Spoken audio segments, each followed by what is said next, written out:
Hello everyone, welcome to Inside Winston Cup Racing. We're in the garage area at the Talladega Super Speedway on race morning. This is where they ran the Diehard 500 this past weekend, and an exciting race. We'll have the highlights, and we'll have a lot of other things for you too in this half hour of Inside Winston Cup Racing, and here's what's coming up.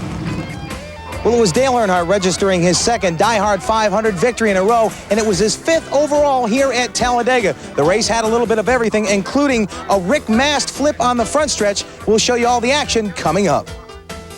Todd Bodine captured his second Busch Grand National pole in a row for the Granger Select 200, but it was Chuck Bound who finished out front. Bobby Labonte's bad luck continued as he lit up the night sky in Dublin, Virginia, and Jack Ingram tried to put the lights out. You'll see what happened.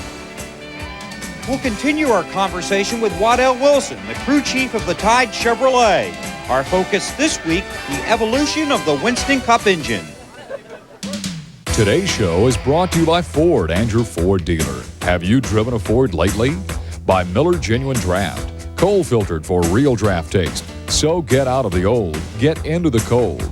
By Goodyear, maker of the world's most successful tires, the Goodyear Eagles. And by Kodak Gold Film, the official film of NASCAR.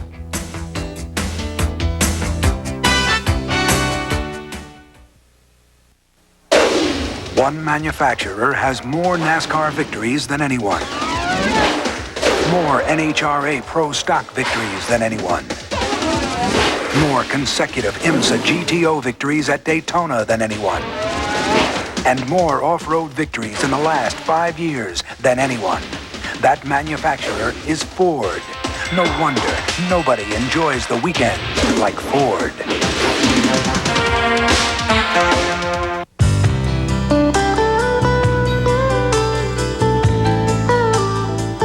All of these championship-winning drivers have one thing in common: Goodyear Racing Eagles.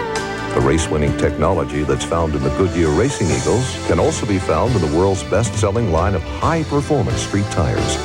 Goodyear Eagle Street Radials. The champions know, and it's why we say the best tires in the world have Goodyear written all over them. I like to dream, yes, right between the sound machine. On a cloud of sound, I drift in the night. Any place it goes is right. Goes far, flies near. Cold filtered, Miller Genuine Draft. For those who've discovered its real draft taste, the world is a very cool place. When it comes to extraordinary action from the world of motorsports and fishing, TNN continues its unprecedented coverage. With American Sports Cavalcade, NHRA Today, Inside Winston Cup, Bassmasters, and more. Only on TNN Sports Sunday. This is TNN, the heart of country.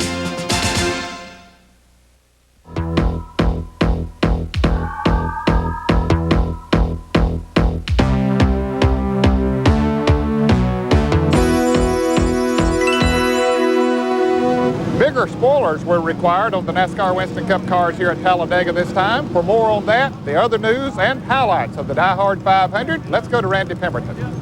Well, Ned, the new spoiler rule, which added from the 240 square inches of rear spoiler up to 280 square inches, slowed down qualifying somewhat, but it didn't slow Sterling Marlin down all that much. He registered his second straight restrictor plate race pole position. Mark Martin qualified on the outside of the front row.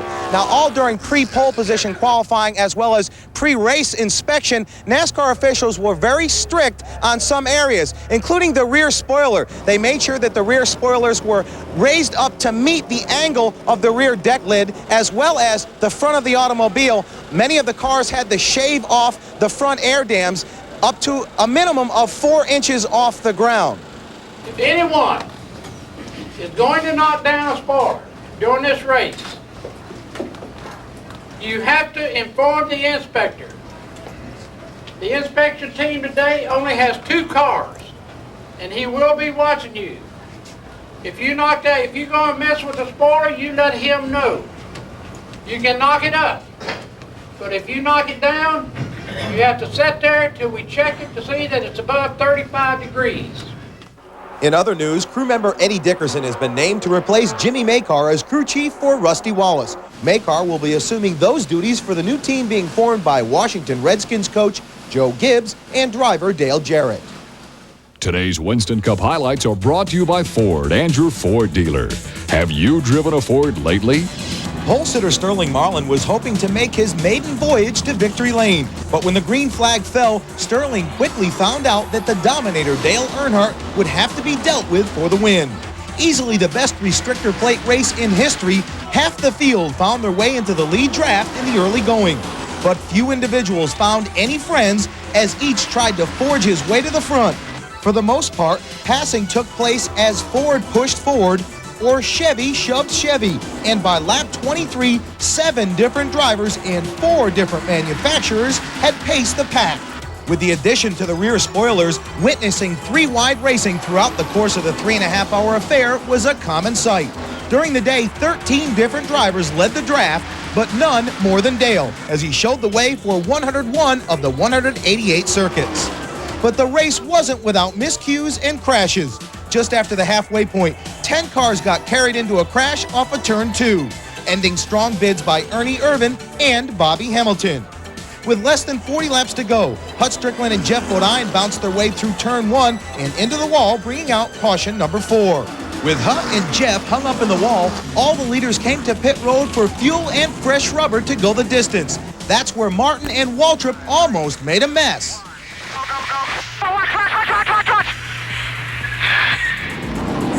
Martin's luck got worse when he had to return to the pits with a cut tire, forcing him to restart in 17th position, the last car on the lead lap.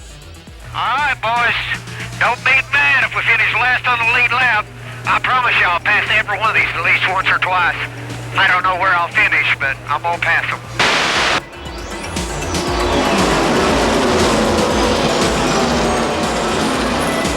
Martin managed to make his way up to 9th before Rick Mast brought out caution number 6 as he and his Skoll Oldsmobile got upside down on the front stretch and slid 1,500 feet before coming to rest in the grass. After a final caution for debris on the track, the race went green for the final time with Earnhardt, Ricky Rudd, and Michael Waltrip showing the way.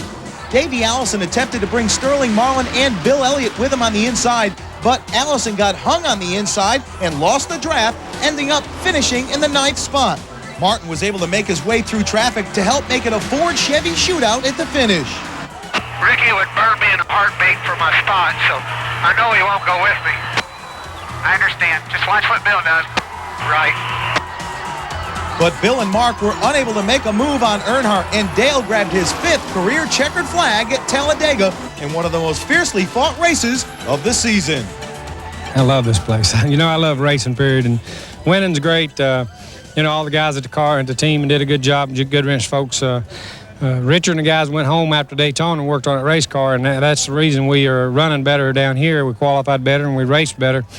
They tuned on the car and tuned on the engines, and we were getting beat at Daytona pretty bad, but it really proved out to you know, be the right thing to do. And the car ran good off the trailer and qualified good, and that thing really ran good in the race.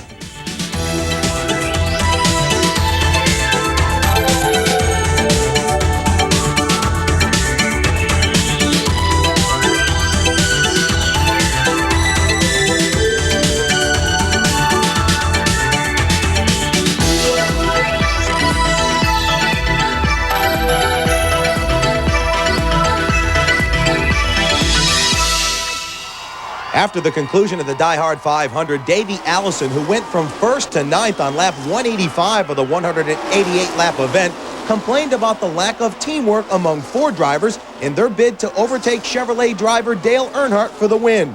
A frustrated and angered Allison sustained injuries to his right hand after hitting his rig in the garage area after the race. Well, the ARCA cars ran a 500-kilometer race here on Saturday afternoon, and Charlie Glotzback, with good gas mileage, beat Dave Mader III, who really had dominated most of the race. Bill Venturini finished in 3rd place. We need to take a short break, and as we leave you for this break, here's the balance of the finishing order for the Diehard 500.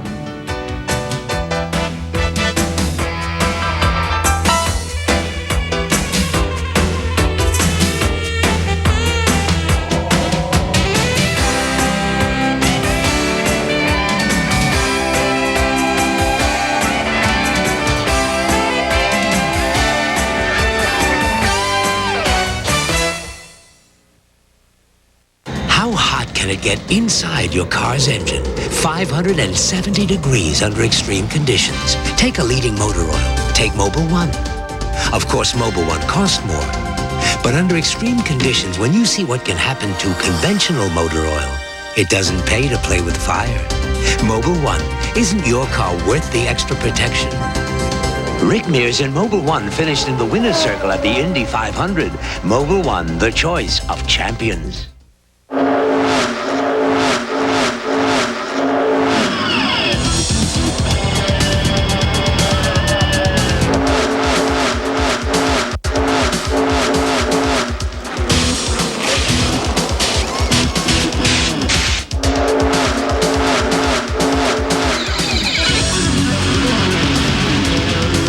Up yet another win for Dale Earnhardt and Genuine GM Parts.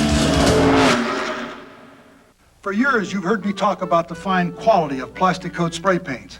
Well, this year, Plastic Coat has asked Indy 500 winner Bobby Rahal to join me. Yeah, and I couldn't be happier. It's nice to finally have someone help me out. I mean, there's so much to say about Plastic Coat spray paints. The quality, the variety, but my favorite features, without a doubt, have to be how well they cover and how long they last. Hello there, I'm Lori Ann Crook. I'm Clint Black. We've been feeding cows, and now Lori Ann's fixing to go and name a little filly that my quarter horse has been chasing around here. Ah, yeah. That's right. And also, you're going to answer some very personal questions about your life, right? Very personal questions with all the lies I can think of. Yeah, it's on the next Celebrities Off Stage. And a round of golf with Vince Gill and the scoop on Willie Nelson. Celebrities Off Stage, Wednesday at 8 and 11 Eastern on TNN, the Nashville Network. Saturday, live on TNN Motorsports. Summertime in the racing sizzles as points leaders Bobby Labonte, Kenny Wallace, and Jimmy Hensley battle it out for the top spot, while 90 champ Chuck Bound banks on taking the checkered flag 2 years in a row. Live from Orange County Speedway, Texas Pete Sauce's 300. Brought to you in part by Haviland Oil and Miller Genuine Draft. Live Saturday, 4 p.m. Eastern, 3 Central, only on TNN Motorsports.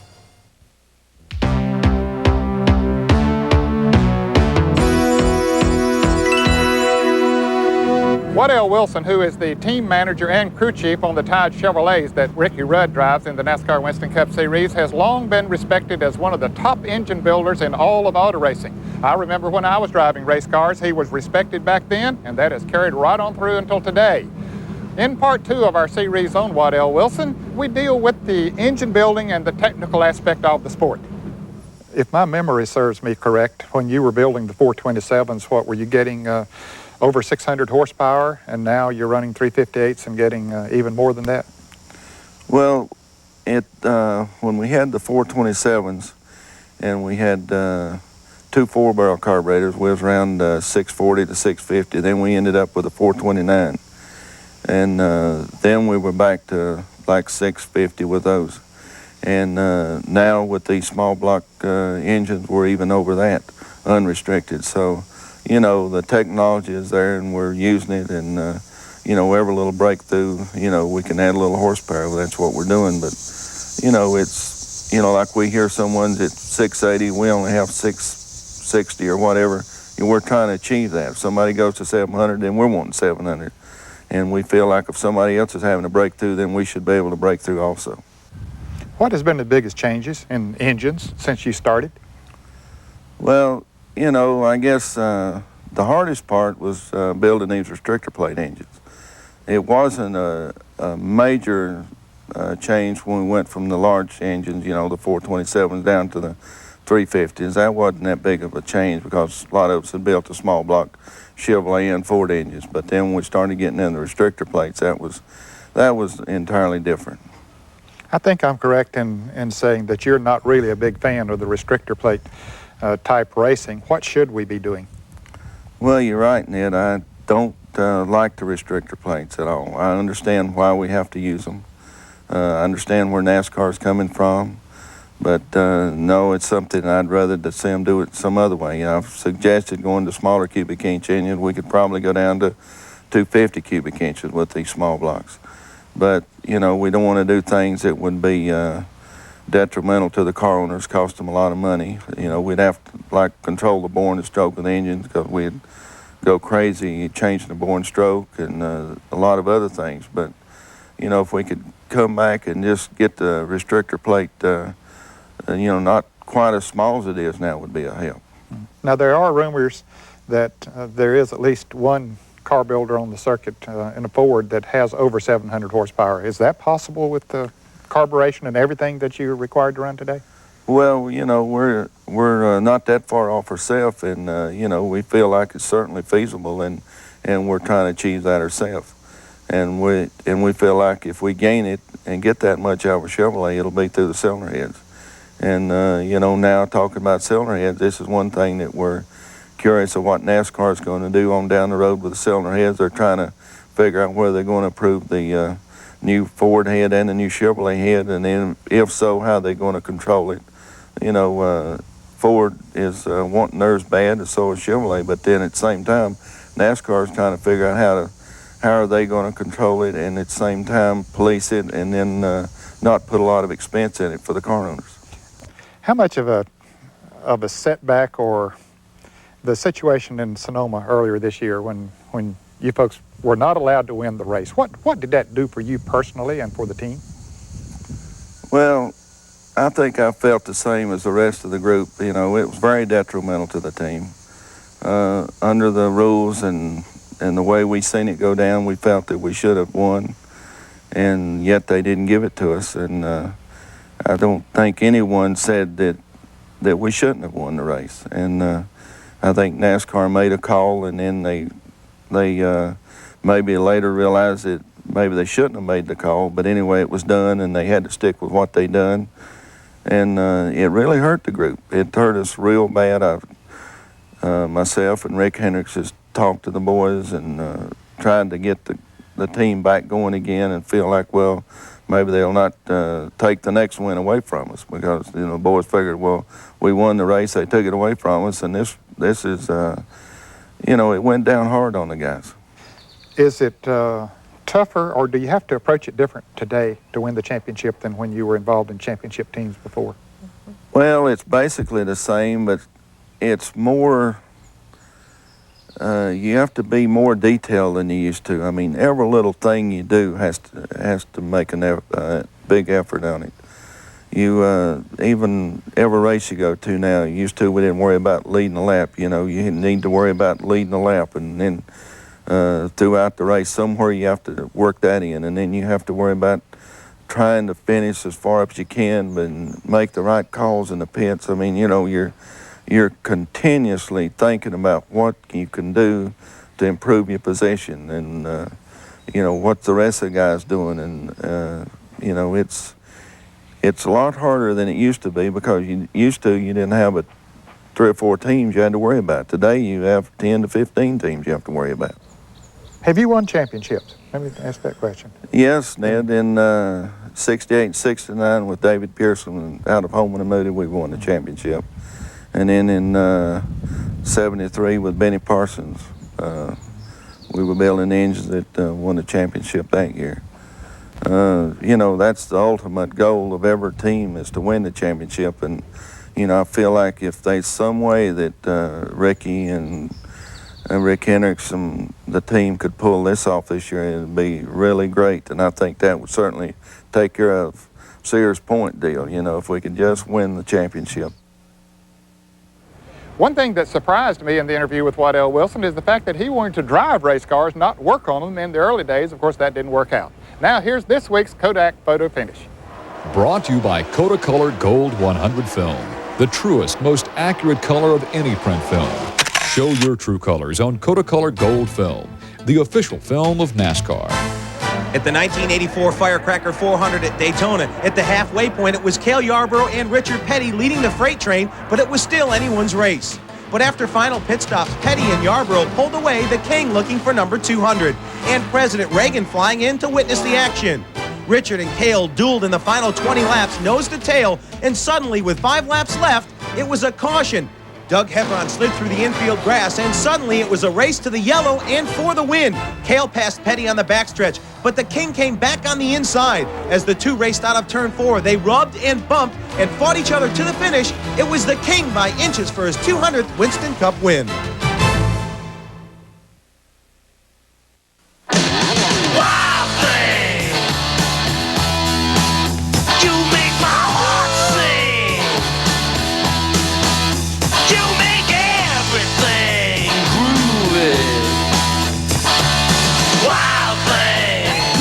Film in the world gives you more ferocious color than Kodak Gold. Capture the true colors of your wild thing with Kodak Gold.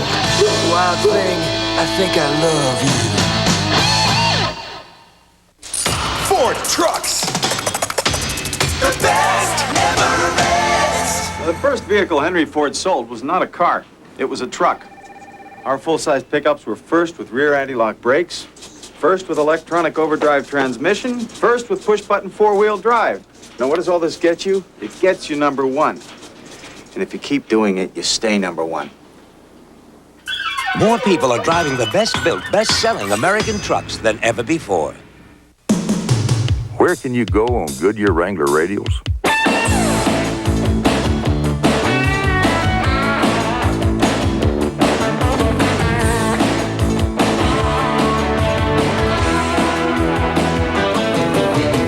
Where can you go on Goodyear Wrangler radials? Just about anywhere you want. Put on a set of Goodyear Wrangler radials, and you'll know why we say the best tires in the world have Goodyear written all over them.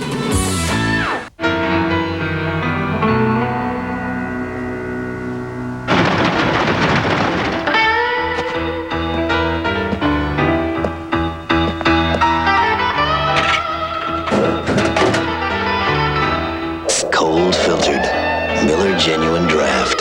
For those who've discovered its real draft taste, the world is a very cool place.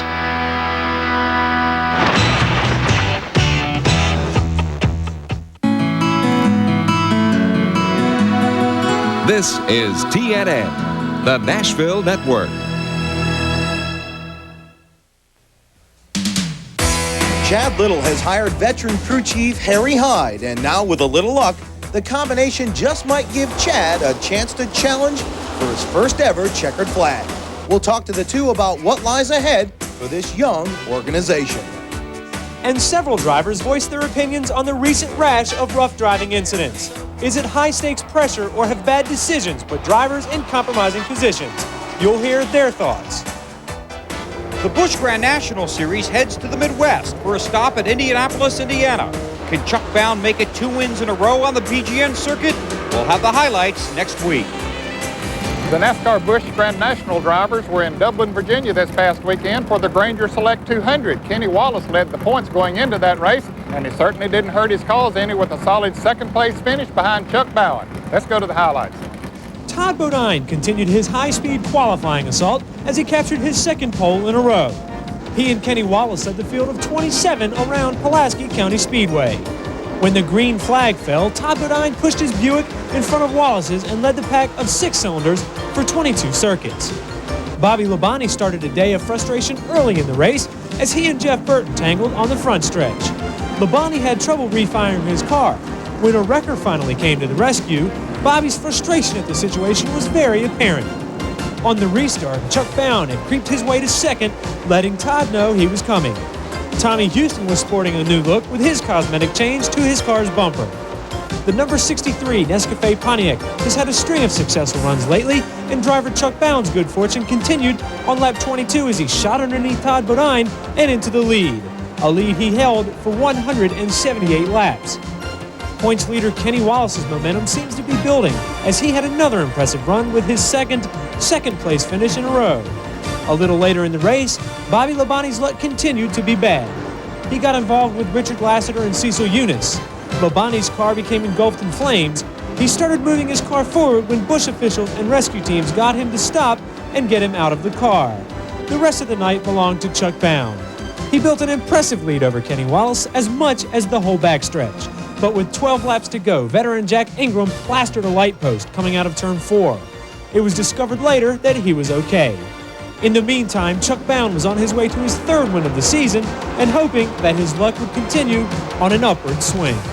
Well, you just take the good with the bad in this business. I've had a good running car all year, but some of the luck has been sour. But every time you take a green flag and start a new race, you don't think about the bad luck. You think about trying to win that race on that day, and that's what we've been doing every week. And it's just a matter of time before it comes to us. But even though we've had some bad luck, that's our 3rd victory so far in 1991, one more than any other team has done. And so I'm proud of the boys. You know, we have the bad breaks. They hang right in there, keep digging, keep fighting, and we're trying to work ourselves back into the point battle.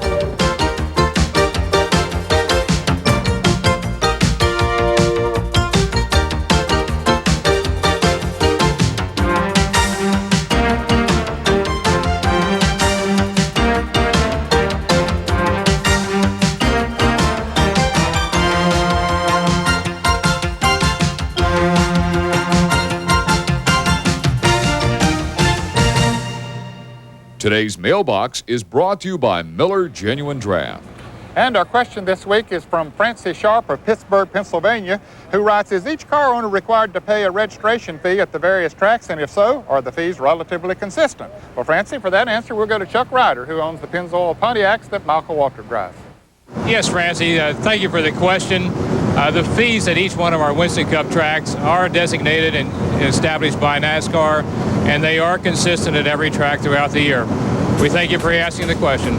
If you have any race questions, you can write to us at Inside Winston Cup Racing, Box 240417, Charlotte 28224. Or you can now call us at 1-900-84-RACES. Charge is $1 per minute, average call 2 minutes. Fans 18 and under, get your parents' permission before calling.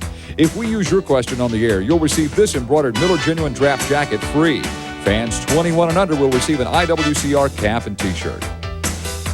Our time's up for today. Hope you enjoyed the show, and you be sure to be with us here next week on TNN when we'll have more on the Inside Winston Cup Racing.